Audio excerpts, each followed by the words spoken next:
Hello, everyone. Today we are taking a deep dive into this Forbes story. Palantir says SaaS is dead.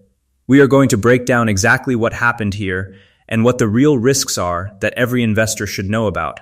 But before that, you are watching Decode Daily News, where we take the biggest business and finance stories and decode them so anyone can understand.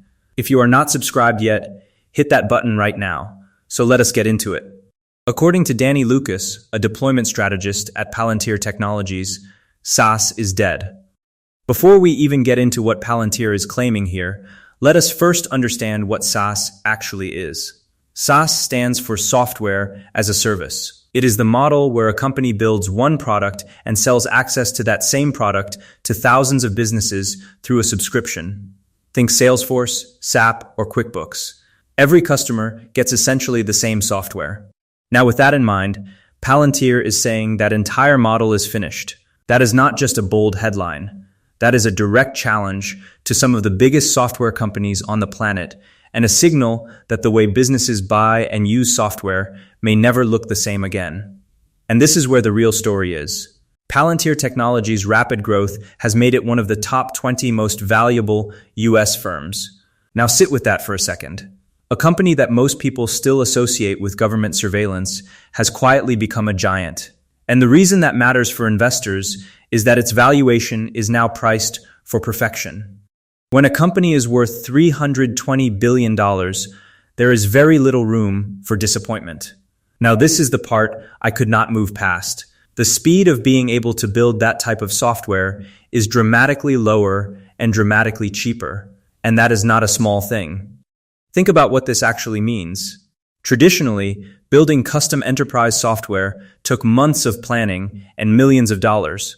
Palantir is saying their engineers can now walk into a company, build something fast using AI tools, get feedback, and ship a working product in weeks. That changes the entire economics of software development. And that brings us to the part at the center of this whole story. Lucas said generative AI can do this as well. And think about what that actually means.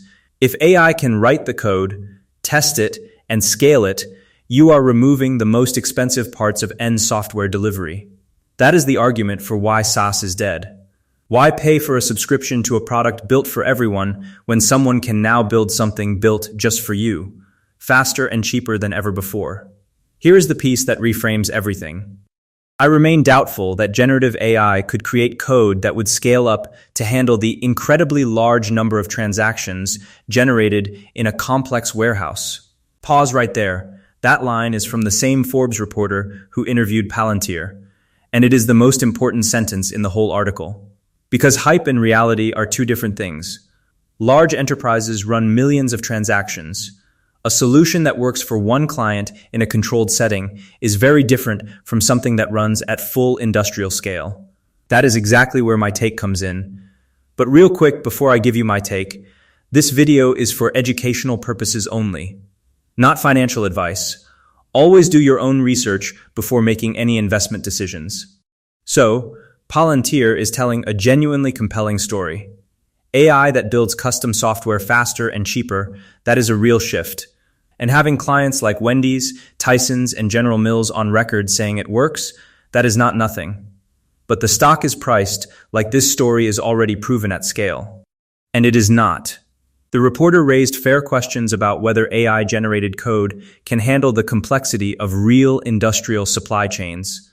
For long-term investors, the question is not whether Palantir is doing something interesting. It clearly is. The question is whether the current valuation already bakes in years of flawless execution. That gap between exciting story and proven scale is exactly where investor risk lives right now.